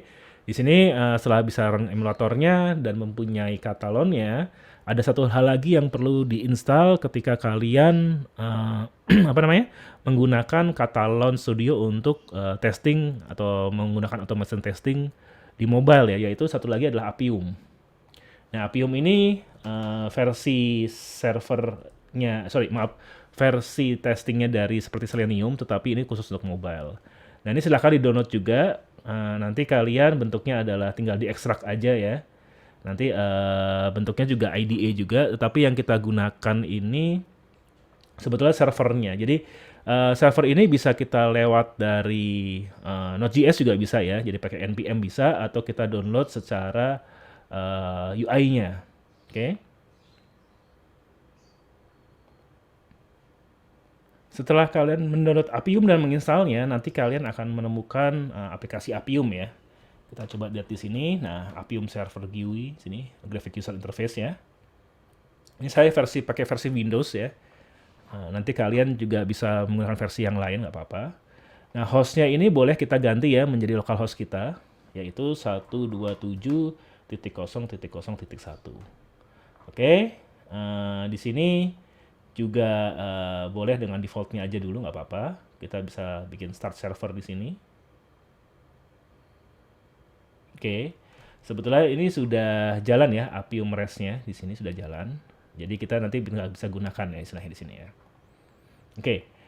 Setelah kita merunning server Appium-nya seperti ini, kemudian kita buka lagi ya Katalonnya untuk memulai membuat sebuah alat testing untuk di mobile ya secara automation. Oke, kita bisa bikin new project di sini. Kemudian kita pilih namanya dulu ya, kita masukkan namanya dulu. Misalnya testing mobile app. Oke. Di testing mobile app ini kita harus pilih yang mobile ya di sini ya. Projectnya blank aja is oke, nggak apa-apa. Blank dulu aja, nanti akan kita buat satu persatu.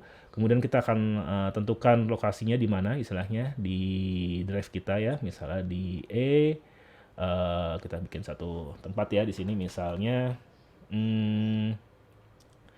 mobile tester.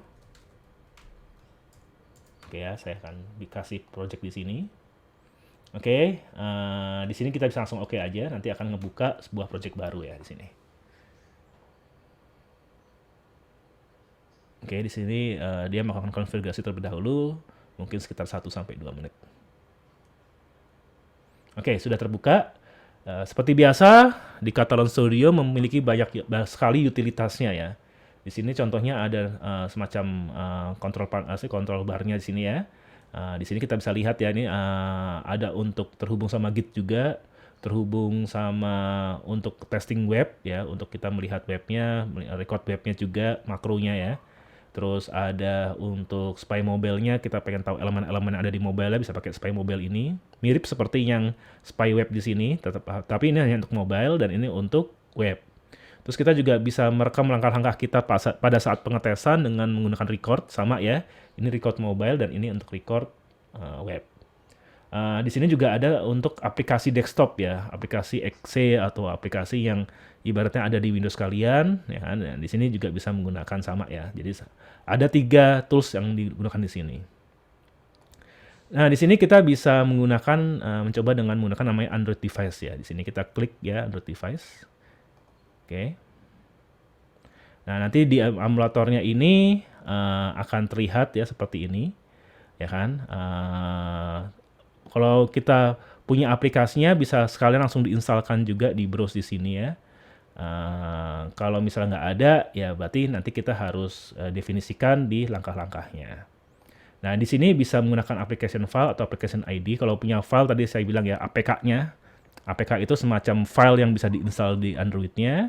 Tapi kalau kalian misalnya nggak punya, maksudnya males ya untuk install terus setiap kali di running, kita bisa juga menggunakan application ID di sini. Application ID itu aplikasi yang ada di mobile ya, yang ada di mobile. Jadi setiap pembuatan development sebuah aplikasi mobile pasti memiliki ID yang unik.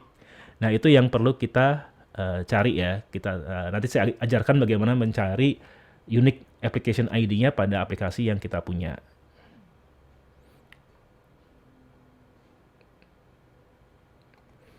Oke, kita kembali lagi ke emulatornya tadi yang sudah kita buka di sini.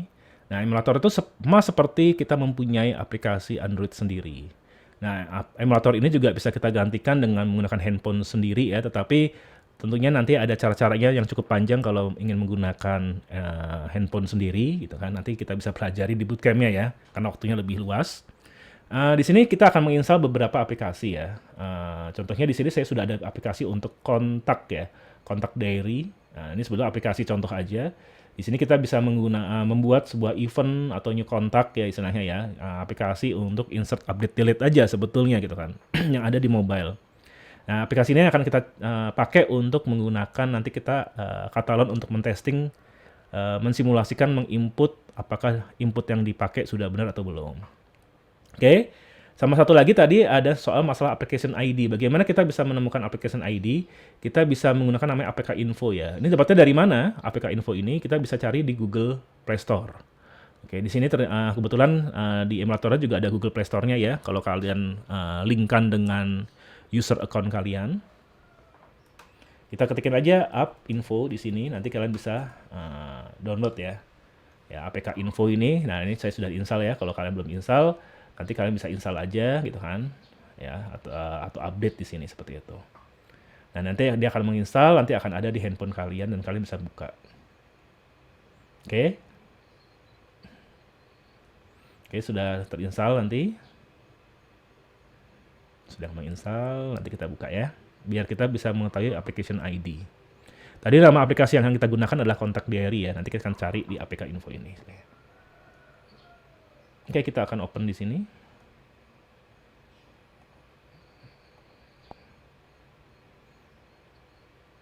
Nah, di sini nanti akan ada list, semacam list untuk informasi APK-APK yang terinstall di dalam handset kita ya istilahnya ya. Pastinya cukup awalnya cukup lama karena dia harus ngeload semua APK yang ada.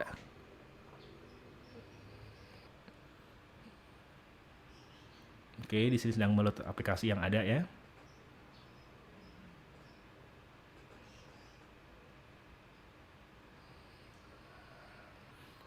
Oke, jika sudah nanti akan keluar seperti ini. Nah, kita cari aja tadi aplikasinya, namanya adalah Diary ya. Apa namanya tadi? Kontak Diary kalau nggak salah tadi ya. Kontak Diary. Nah, seperti ini. Nah, kita lihat ya, kita klik aja di sini nanti karena kelihatan detailnya. Di sini dia menggunakan namanya Com Apozas Kontak Diary ya. Ini saya copy aja nih, informasinya. Jadi saya kalau buka di Notepad nanti akan ada informasinya ya. Nah, package ini yang kita akan jadikan unique ID-nya kita istilahnya. Oke, kita copy. Aplikasi maksud saya application ID ya. Ini kita copy aja, kemudian kita ke mobile recorder di sini. Oke, kita masukkan package-nya di sini. Oke. Nah, nanti kalau sudah tinggal kita bisa start di sini ya. Oke, jadi kalau sudah kita memasukkan package Android name ya di sini sebagai application ID-nya, kita bisa tambahkan tombol start di sini ya untuk merunning ya. Oke, nanti akan di-running oleh Katalonnya.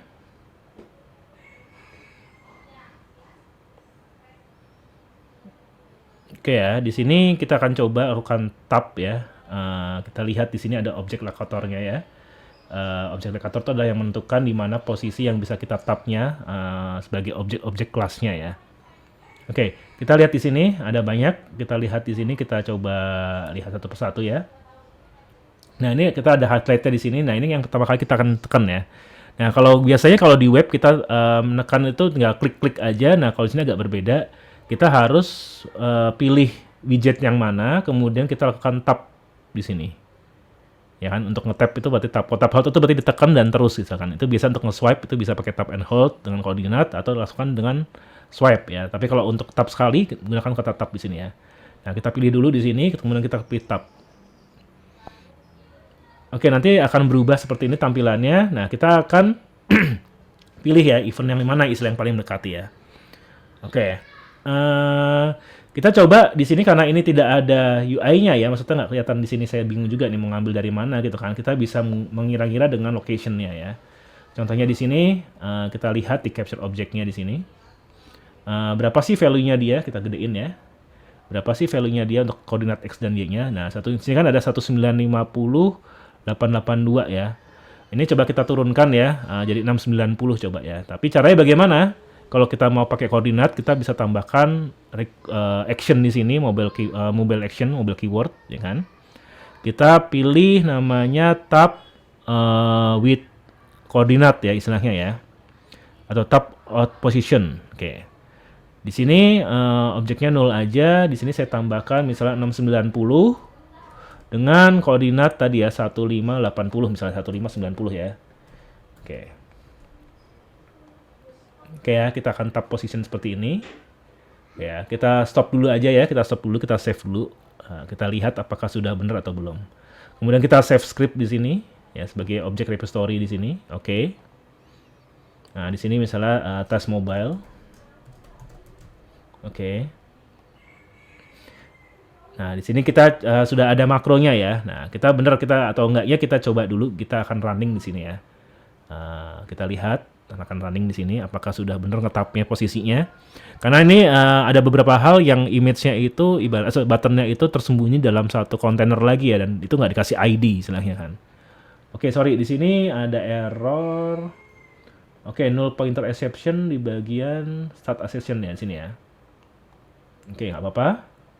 Nanti kita coba lihat di sini kenapa masalahnya. Ya, errornya itu biasanya karena kita karena defaultnya dia adalah menggunakan Chrome ya di sini ya. Kita lihat di sini defaultnya. Nah, ini kita harus ganti dulu jadi Android ya. Oke ya, kita Android kita ganti, kita oke. Nah, nanti dia akan running dengan menggunakan mobile ya istilahnya ya. Jangan sampai salah karena kita sedang menggunakan aplikasi mobile. Kita tunggu dulu. Oke. Oke, di sini sudah kita bisa lihat ya. Ditekan. Nah, sudah masuk ya ke new event ya. Berarti tab kita sudah benar gitu kan. Nanti kita lanjutin lagi dari sini. Kita akan mengisi semua yang ada di sini ya. Satu persatu ya. Oke, ini kita bisa delete dulu aja nih close-nya. Oke, kita delete dulu. Karena kita nggak butuhkan. Terus kita record lagi ya di sini ya. Mulai dari sini kita record lagi. Oke. Dengan menggunakan yang tadi ya, record mobile ya. Oke. Sama di sini kita ulang lagi ya. Application ID kita masukkan di kontak diary sini ya. Oke, kita start lagi.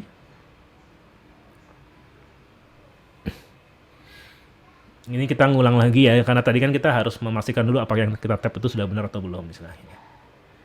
Oke, kita akan capture objek. Oke, udah sampai sini benar ya. Yang tadi kita abaikan aja, ini kita bisa remove ya. Ini karena kita nggak butuhin. Untuk start objeknya sudah ada. Kita remove dulu. Oke. Kemudian kita akan tap di si event name di sini ya. Nah, ini event name-nya udah tap kita kan. Terus kita akan kasih set text di sini ya. Misalnya set text-nya adalah contohnya di sini event apa ya? Event fashion show. Fashion show gitu kan. Oke ya. Kita oke di sini. Nanti dia akan langsung masukin, nah seperti ini ya, langsung ada set text-nya, terus kemudian di sini juga akan berubah.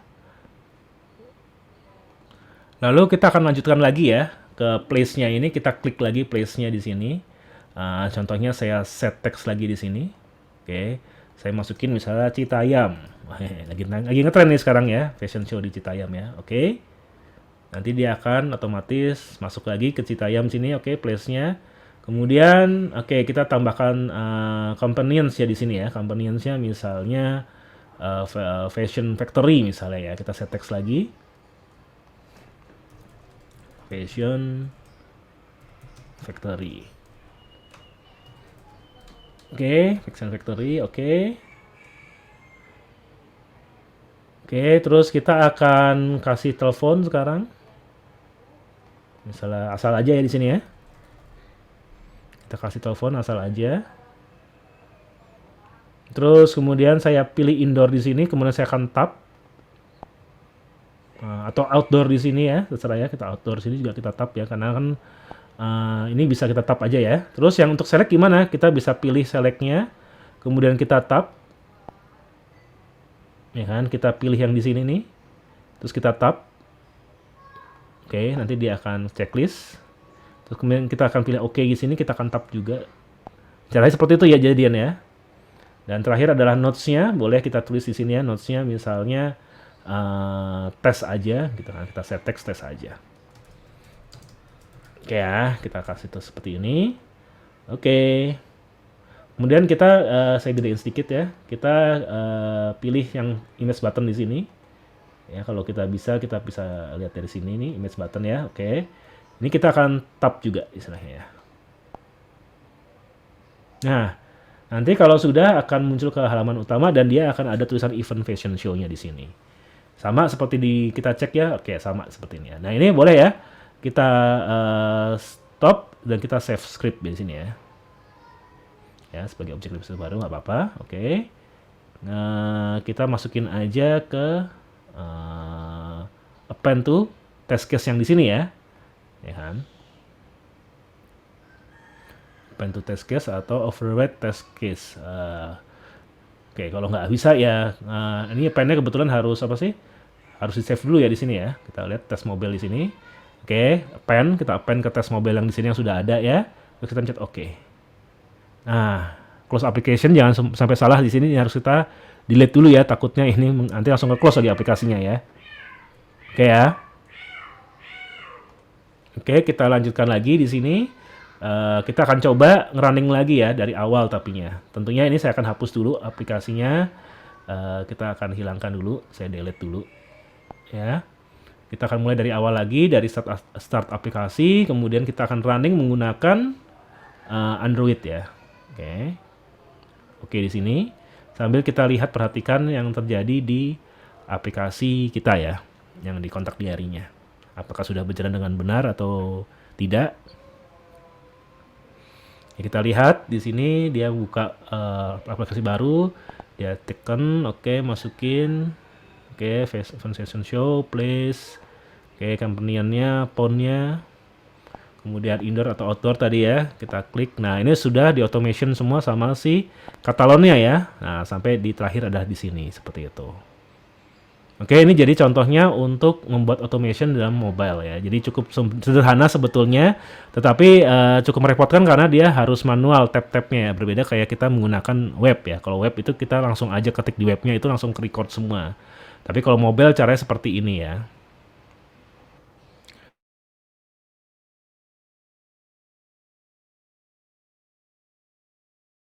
Oke, teman-teman semua, tadi ya contohnya sedikit untuk yang katalon istilahnya. Itu tadi nggak pakai script ya istilahnya ya, cuman menggunakan katalon, bisa juga kita menggunakan seperti itu ya.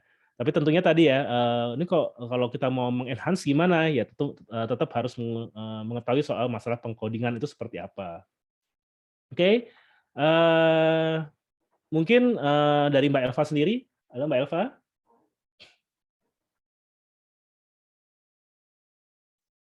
Oke, kalau nggak, sorry.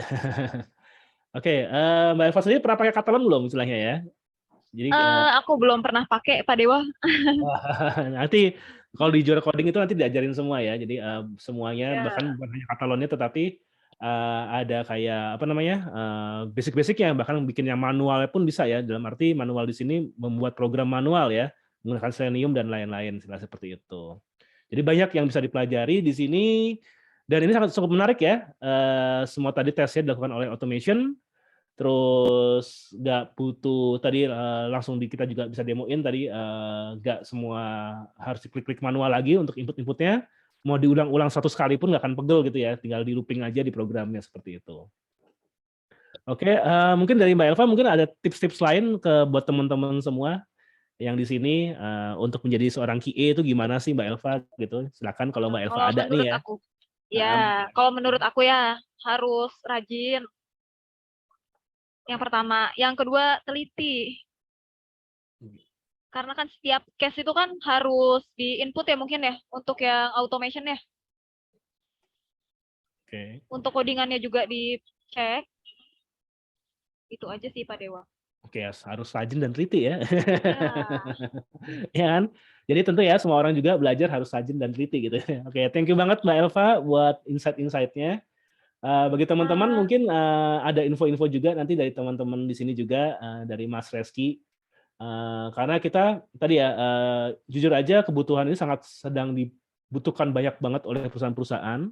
Gitu kan. Saya juga heran kenapa karena mungkin tadi ya sejak COVID ini efisiensi itu sangat-sangat dibutuhkan dan khususnya apalagi orang-orang yang bisa melakukan yang sungguh-sungguh bermanfaat bagi perusahaannya ya.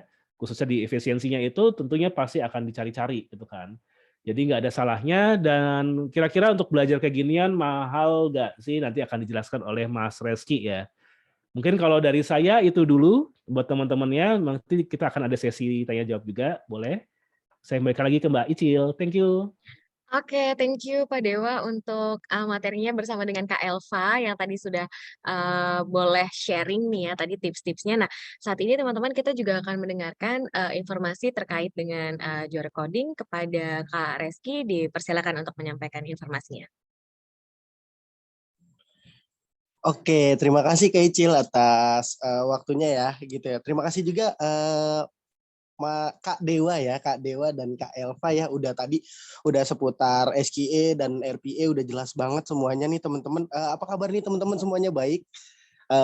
Kabarnya gimana nih teman-teman ya? Aku mau nanya dulu nih. Oke, nah mungkin kabarnya baik ya teman-temannya. Terima kasih juga yang udah datang gitu ya. Perkenalkan teman-teman sebelumnya aku Reski selaku Supervisor Tech Recruiter PT Dika dan Bootcamp Juara Coding nih teman-teman gitu. Nah di sini aku pengen izin share screen ya teman-teman ya. Aku pengen ngejelasin beberapa benefit yang akan kalian dapatkan kalau teman-teman mengikuti Bootcamp Juara Coding dan aku mau ngejelasin juga akan ada promo-promo menarik nih teman-teman yang akan teman-teman dapatkan kalau misalnya ikut webinar ini gitu loh. Terus juga ada beberapa price-nya juga aku pengen kasih tahu. Aku izin share screen dulu ya, Kak Dewa, Kak Prisil, dan Kak Elva. Silakan Mas Reski. Oke.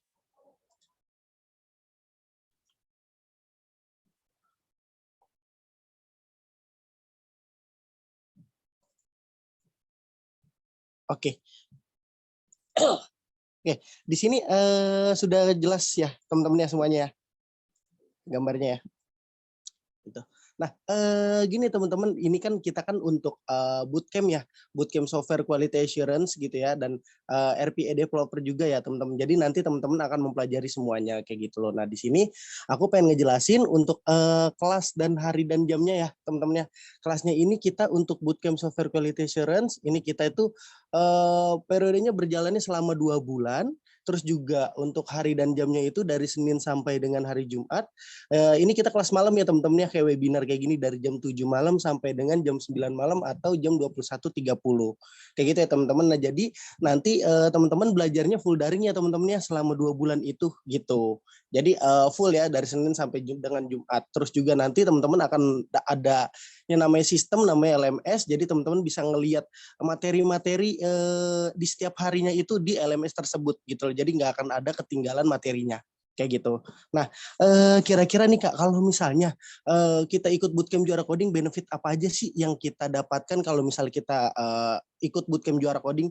Di sini aku pengen ngejelasin juga untuk beberapa benefit yang akan kalian dapatkan kalau kalian mengikuti bootcamp Juara Coding kayak gitu.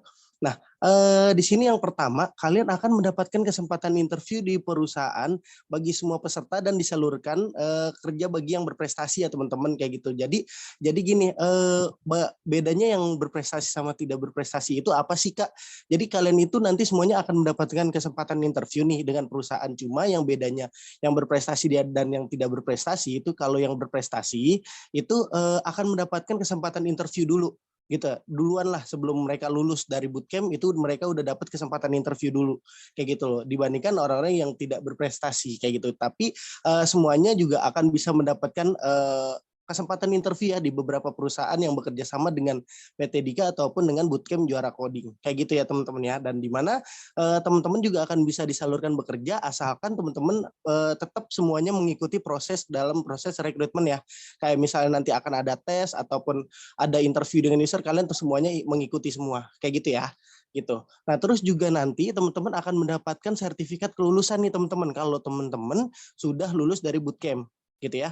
Dan terus juga nanti di sini kalian itu akan diajarkan sama trainer-trainer yang sudah tersertifikasi BNSP teman-teman. Jadi mereka ini udah benar-benar expert banget di bidangnya. Jadi karena udah tersertifikasi BNSP, jadi dia udah legal di negara kita, itu udah untuk sertifikat profesional kayak gitu loh teman-teman.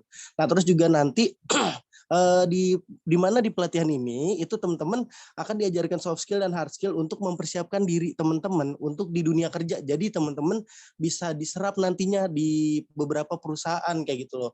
Jadi teman-teman nggak kayak mengikuti pelatihan ini kalian nggak bisa apa-apa. Jadi nanti ini benar-benar kalian itu dipersiapkan untuk di dunia kerja biar kalian bisa profesional dan bisa banget diserap oleh beberapa perusahaan kayak gitu ya teman-teman ya.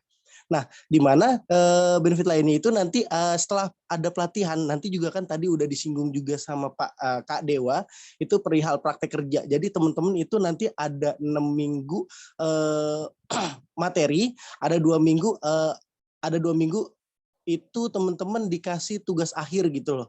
Jadi kalian itu mengerjakan proyek-proyek yang ada di PT Dika. Jadi kalian itu benar-benar di mentoring banget sama pihak Juara Coding itu nanti oleh IT PT Dika. Jadi teman-teman itu bisa mengerjakan proyek-proyek untuk perihal SKE gitu loh. Jadi itu yang dinamakan praktik kerjanya gitu. Jadi 6 minggu itu pelatihan untuk materi, 2 minggunya itu untuk tugas akhir kayak gitu. Nah, terus juga di sini ada mendapatkan merchandise juga nih teman-teman dari Juara Coding. Jadi nanti teman-teman kalau misalnya ikut Juara Coding itu nanti akan mendapatkan merchandise juga teman-teman. Nah, merchandise-nya itu nanti kalau untuk di Jabodetabek gitu ya, untuk di Jabodetabek yang domisilinya itu nanti bisa ngambil di Grahadika 2 teman-teman. Bisa ngambil sendiri, bisa ngambil langsung di Grahadika 2. Kalau misalnya di luar Jabodetabek itu nanti akan dikirimkan ke alamat teman-teman kayak gitu loh. Kayak gitu ya teman-teman ya. Nah, untuk merchandise-nya nanti teman-teman akan tahu, makanya bisa buru-buru daftar biar dapat merchandise juga kayak gitu. Nah, terus untuk benefit lainnya apa aja? Apalagi nih Kak, untuk benefit lainnya itu nanti kan teman-teman bisa berkonsultasi mengenai pekerjaan gitu ya, mengenai pekerjaan tentang dunia SQA gitu ya, terus juga jenjang karirnya kayak gimana, terus juga kerjanya dapat apa aja.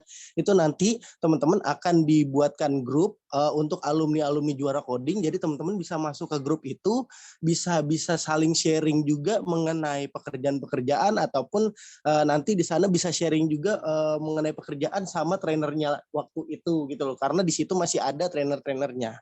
Jadi kalian bisa berkonsultasi langsung gitu loh, walaupun kalian udah lulus dari bootcamp. Kayak gitu ya teman-temannya, karena trainer kita itu yang tadi aku bilang udah expert banget di bidangnya, terutama di bidang SQE loh teman-teman. Kayak gitu yang tadi udah dijelaskan sama Kak Elva dan Kak Dewa, itu udah jelas banget dan detail banget mengenai SQE dan RPA. Seperti itu. Nah, untuk apa aja sih Kak yang dipelajari di bootcamp Juara Coding? Untuk yang dipelajari di Bootcamp Juara Coding, untuk SKI ini kan ada 2 pengerjaan ya. Itu yang pertama itu manual testing sama automation testing. Nanti kalian itu akan mempelajari keduanya nih teman-teman. Terus juga teman-teman akan mempelajari Java juga. Terus juga nanti teman-teman belajar RPA juga yang tadi dikasih tahu sama Kak Dewa, robotic process automation. Nanti lebih lengkapnya, lebih jelasnya teman-teman ikut itu nanti ada di bootcamp. Jadi teman-teman bisa nanya langsung pada saat kalian udah ikut bootcamp nih. Jadi biar nggak penasaran lagi tentang SQE dan RPA. Kayak gitu. Ya, karena untuk kebutuhan kita pada saat ini itu banyak banget untuk SQE dan RPA nih teman-teman. Jadi untuk peluang kerjanya bisa jauh lebih besar. Tapi yang tadi aku bilang tetap ada prosesnya. Kayak gitu ya teman-teman ya. Nah, nanti juga teman-teman belajar Selenium juga. Terus juga nanti teman-teman juga akan dikenalkan untuk katalon dasar ya teman-teman ya. Jadi teman-teman udah bisa semuanya nih. Itu bukan cuma nge-testing tapi nge-develop juga, teman-teman juga belajar RPA, terus belajar SQA juga. Jadi semuanya itu lengkap yang ada di Bootcamp Juara Coding, beda sama bootcamp lain kayak gitu.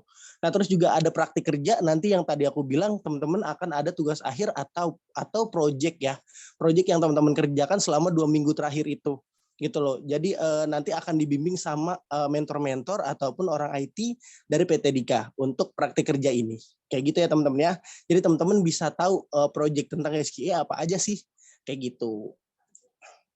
Nah, di sini aku pengen ngasih tahu untuk ada beberapa promo cicilan atau metode pembayaran ya. Yang pertama itu ada ISA, ada Dana Cita, dan ada cash. Kalau ISA ini dia itu bisa diskon sampai 25%, terus kalau Dana Cita itu bisa diskon sampai 35%, yang cash itu bisa diskon sampai 60%, di mana ada beberapa persyaratannya nih teman-teman. Yang pertama itu pria dan wanita maksimal usia 30 tahun, ini untuk ISA ya teman-teman ya.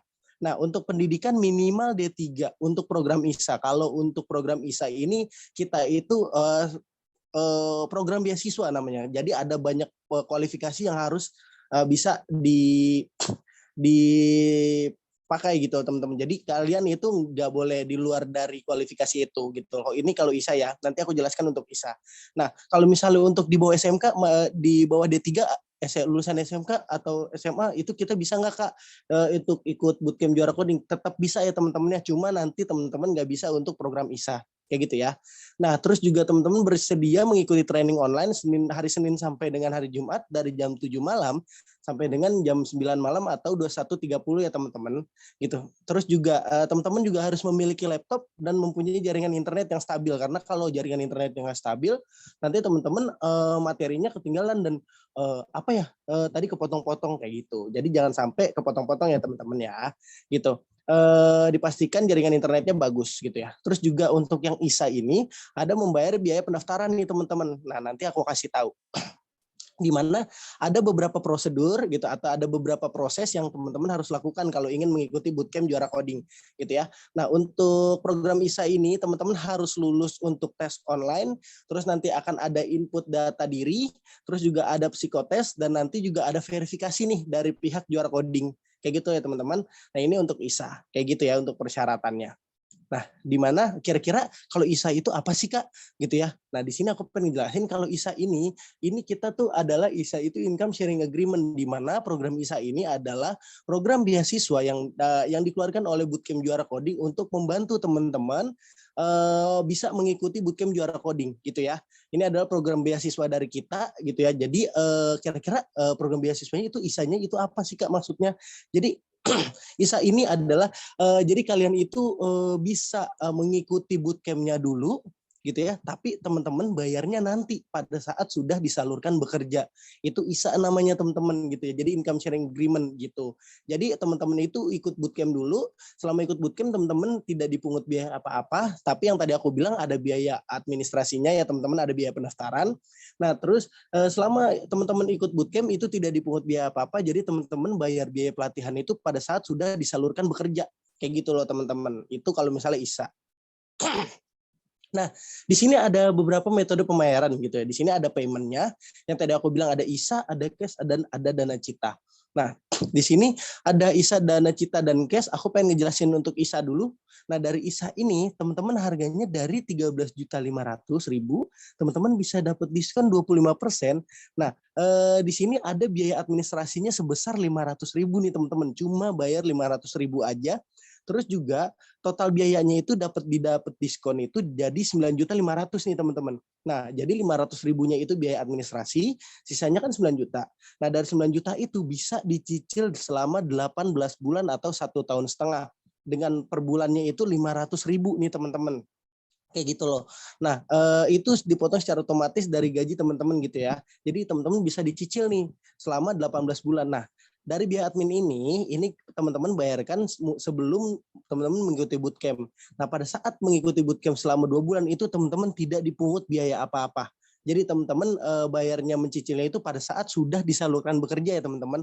Pada saat teman-teman mengikuti bootcamp itu tidak dipungut biaya apa-apa selain administrasi yang di awal. Kayak gitu ya. Nah, terus kalau untuk dana cita, ini dia dari 13.500.000 diskon sampai 35%. Nah, di sini totalnya dari 13.500.000 jadi 8.600.000. Nah, itu dari 8.600.000 dia nggak ada biaya administrasi, teman-teman. Beda sama Isa ya. Cuma bedanya dia itu dicicil selama 12 bulan. Nah, dana cita itu apa sih? Jadi dana cita itu sebuah pembiayaan ya teman-teman ya yang bisa membiayai teman-teman untuk kursus ataupun sekolah kayak gitu loh. Itu dana cita. Jadi nanti di website nanti teman-teman bisa submit. Dia bisa dicicil selama 12 bulan ya teman-teman, dia tidak ada biaya administrasinya. Gitu loh. Nah, untuk dicicilnya pada saat teman-teman sudah mulai ikut bootcamp gitu ya. Jadi selama 12 bulan kalian bisa mencicil itu. Gitu ya. Jadi jadi 13.500 jadi 8.600. Nah, kalau teman-teman mau lebih murah lagi, ini kita ada namanya metode pembayarannya cash. Nah, cashnya ini dari 13.500.000 bisa diskon sampai 60%, dia tidak ada biaya administrasi. Nah, ada yang bisa tenor, ada yang tidak. Nah, jadi gini, kita semua metode pembayarannya itu bisa dicicil semua teman-teman. Kalau cash ini kita bisa dicicil juga, itu selama 2 kali ataupun 3 kali, atau 2 bulan ataupun 3 bulan. Jadi dari 13.500.000 itu bayarnya cuma 5.900.000. Jadi 5.900.000 ini teman-teman bisa mencicil selama 2 bulan atau 3 bulan atau 2 kali atau 3 kali ya teman-teman ya. Nah, nah di sini nggak ada biaya administrasinya juga, jadi teman-teman bisa dicicil selama 3 kali gitu ya. Nah, di sini aku pengen mau ngasih tahu untuk promo menarik nih teman-teman. Nah, bagi teman-teman yang mengikuti webinar ini, nah sekarang teman-teman bisa di screenshot aja nih teman-teman. Kalau teman-teman ikut webinar ini, nanti teman-teman bisa mendapatkan potongan 250.000 sampai dengan 600.000 nih teman-teman. Jadi ini cukup gede banget nih teman-teman untuk diskonnya gitu ya. Nah, kira-kira 250.000 sampai 600.000 potongannya gimana sih Kak? Nah, di sini aku pengen kasih tahu 250.000 itu dipotongnya dari Isa ya teman-teman ya. Jadi teman-teman biaya administrasinya nggak usah bayar 500.000 gitu ya. Jadi teman-teman cuma bayar 250.000 karena udah dipotong dari teman-teman mengikuti webinar ini kan. Webinar ini kan teman-teman kan free ya. Malah teman-teman bisa dapat potongan lagi. Cuma promo yang akan aku jelaskan ini itu khusus 10 orang pertama ya teman-teman yang daftar sekarang. Kayak gitu ya. Jadi teman-teman ini jadi cepet-cepetan nih untuk daftar biar dapat potongan cashback ini gitu loh. Nah, 250.000 itu jadi biaya administrasinya aja nih teman-teman. Jadi teman-teman nggak usah bayar 500.000, jadi teman-teman cuma bayar 250.000 aja, teman-teman sudah bisa mengikuti bootcamp gitu ya. Terus juga di Dana Cita itu bisa diskon sampai 600.000 kalau Dana Cita. Jadi teman-teman dari 8.600.000 bisa dipotong lagi nih. Teman-teman cuma bayar 8 juta aja. Terus bisa dicicil selama 12 bulan kayak gitu loh. Nah, terus juga untuk metode pembayaran cash dia jauh lebih murah. Teman-teman dari 5.900.000 bisa dapat potongan 600.000. Jadi teman-teman cuma bayar 5.300.000. Nah, dari 5.300.000 itu bisa dicicil 2 kali sampai 3 kali. Itu udah mudah banget, udah dapat potongan banyak banget nih teman-teman. Kalau bisa jangan dilewatin ya teman-teman ya. Nanti jangan sampai benar-benar dilewatin deh, karena posisinya di sini promo-promonya benar-benar gede banget, karena bayarnya itu nggak gede kayak di bootcamp lain gitu loh. Kita beda banget dari bootcamp lain yang benar-benar sekarang ini murah banget nih teman-teman gitu. Nah, untuk mendapatkan diskon ini gitu ya teman-teman gampang banget caranya. Di sini ada beberapa ketentuan, teman-teman cuma mengikuti webinar ini yang tadi aku bilang, teman-teman bisa screenshot, terus teman-teman bisa posting di Instagram, di feeds ataupun di Snapgram gitu ya.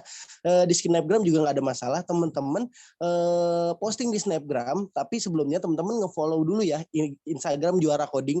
Nah, setelah Instagram Juara Coding di-follow, teman-teman posting di Instagram, itu teman-teman harus melampirkan tagar hashtag siap kerja juara coding, terus juga tag @juara coding, terus juga teman-teman bisa nge-tag ke 3 orang teman kalian, bestie-bestie kalian ataupun brody-brody kalian lah, nanti kalian tag lah, kayak gitu loh. Nah, cuma teman-teman mengikuti webinar aja dengan persyaratan yang seperti ini mudah, teman-teman nggak mengeluarkan uang, terus teman-teman bisa dapat potongan 250.000 sampai dengan 600.000, kayak gitu loh. Jadi teman-teman bisa buru-buru daftar ya teman-teman ya. Nanti aku akan masukin kontak person Reski dan Jasmine. Jadi teman-teman bisa menghubungi kedua rekruter itu gitu ya. Nanti aku masukin Reski dan Jasmine, jadi teman-teman bisa langsung menghubungi rekruternya ataupun nanti teman-teman bisa menghubungi rekruter yang udah menghubungi teman-teman ya, kayak gitu.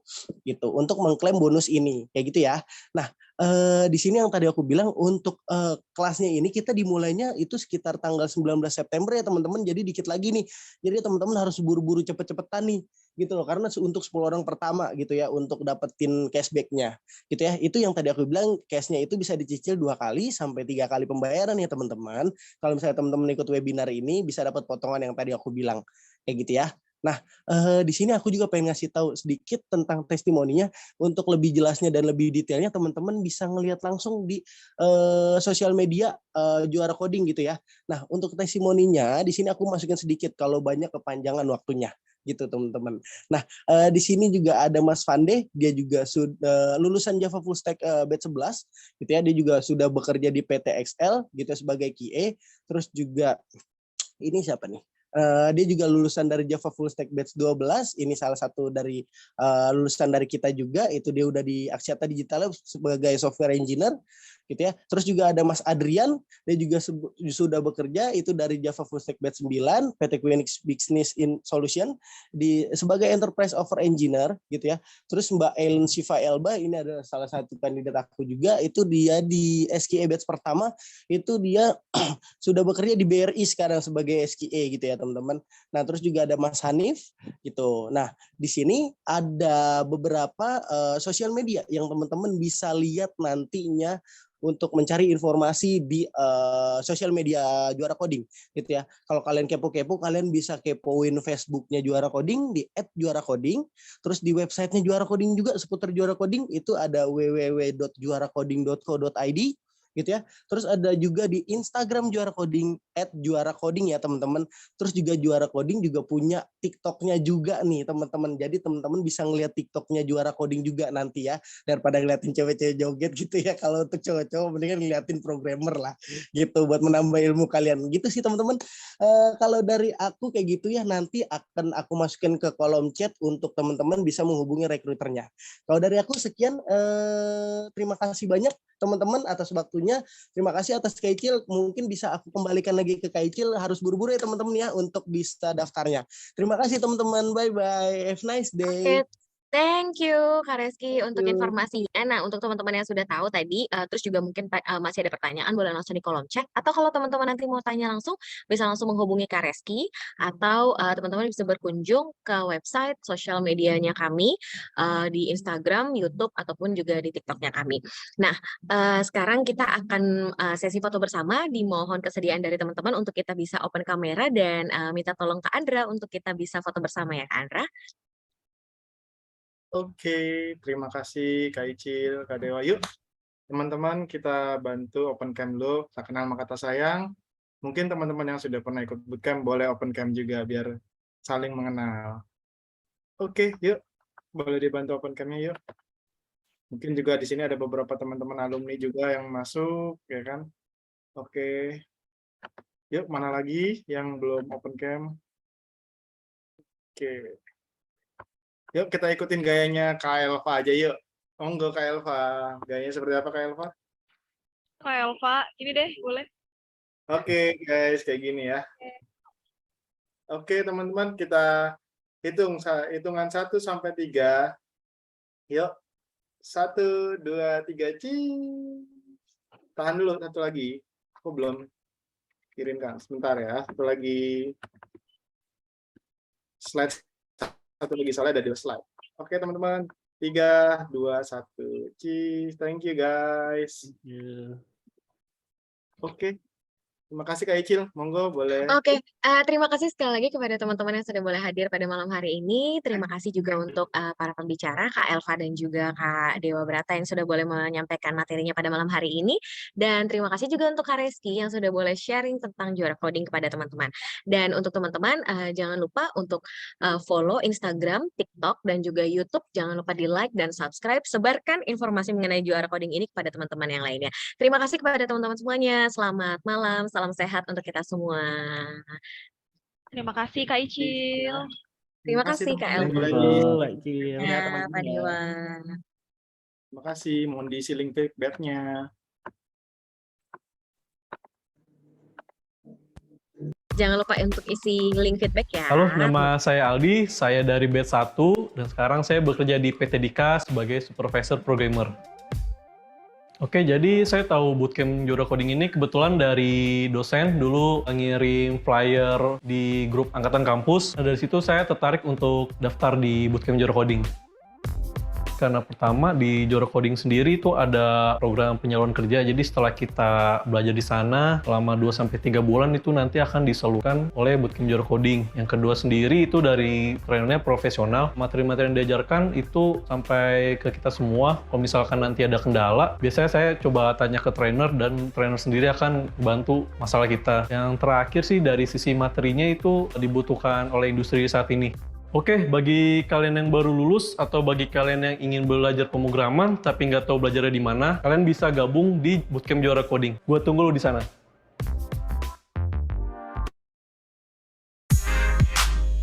Kamu stres mikirin coding yang nggak berhasil-berhasil? Yuk ikuti tips selanjutnya, siapa tahu permasalahan kamu bisa selesai. Tips yang pertama, coba kamu berhenti sejenak, tarik nafas, dan pelan-pelan cari permasalahanmu dari bawah sampai atas. Pastikan kamu mencarinya dengan benar ya. Jika masih bingung, coba tanya teman atau cari referensi di internet. Tips yang kedua, simpan dulu projectmu dan istirahatlah sejenak atau lakukan aktivitas lain seperti halnya main game, membaca buku, atau keluar rumah istilahnya healing. Nah, setelah itu, jika masih belum, siapa tahu kamu butuh berdoa dulu. Kalau sudah berdoa, Tuhan akan berikan kelancaran untuk kamu berpikir. Tips yang ketiga adalah tidur. Dengan tidur, maka badan kamu akan rileks dan kamu bisa melanjutkan ngoding dengan otak yang fresh. Sehingga kamu bisa tahu masalah codinganmu dan kamu bisa memecahkan masalah tersebut. Jangan lupa follow media sosial Juara Coding biar kamu dapat tips-tips menarik lainnya.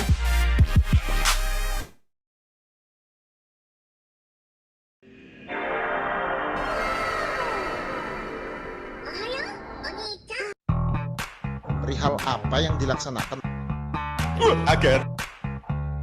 Wah, aku ada di mana? Selamat datang di kelas virtual reality Juara Coding.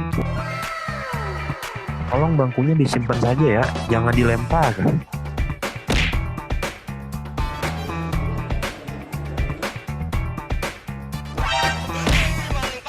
Aduh bang, laju sangat ni bang. Terkejut saya bang. Ya Allah, aku pasrahkan diriku sepenuhnya pada saat ini kepada penguasa langit dan bumi.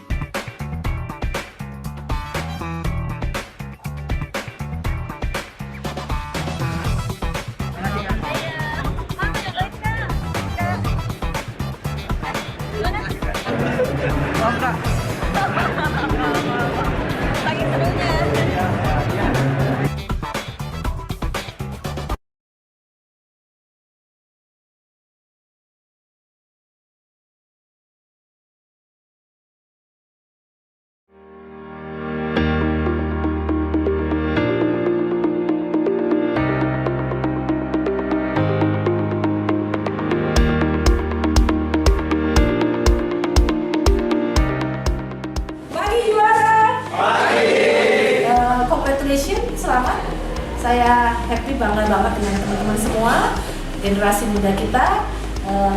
Doakan semoga batch-batch berikutnya akan lebih banyak, lebih bagus lagi ya.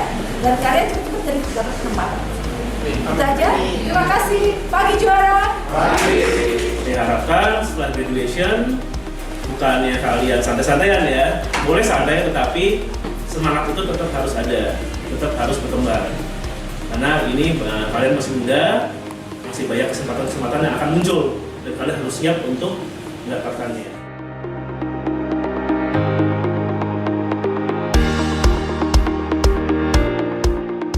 Halo, perkenalkan nama saya Diki Mandela. Saya peserta Juara Coding Bootcamp batch kedua.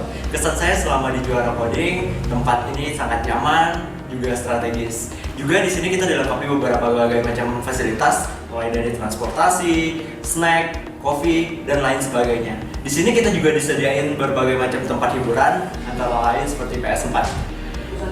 Selama saya di Juara Coding Bootcamp ini, banyak hal yang saya pelajari di sini. Antara lain saya belajar Java fundamental, Android, web, dan lain sebagainya. Ini sangat membantu dalam kita untuk membuat sebuah aplikasi yang unik, menarik, dan untuk berkembang di masa saat ini. Semoga Juara Coding ini kedepannya semakin jaya, semakin besar, juga dapat terkenal, dan juga menghasilkan lulusan-lulusan yang semakin berkualitas. Di Juara Coding ini kita juga disediain sertifikat bagi para lulusannya. Nah, di sini ada indikator penilaian tentang apa saja yang telah kita pelajari dan nilai yang kita peroleh selama di sini. Ayo semuanya, mari join di Juara Coding. Salam juara dari saya. Terima kasih Juara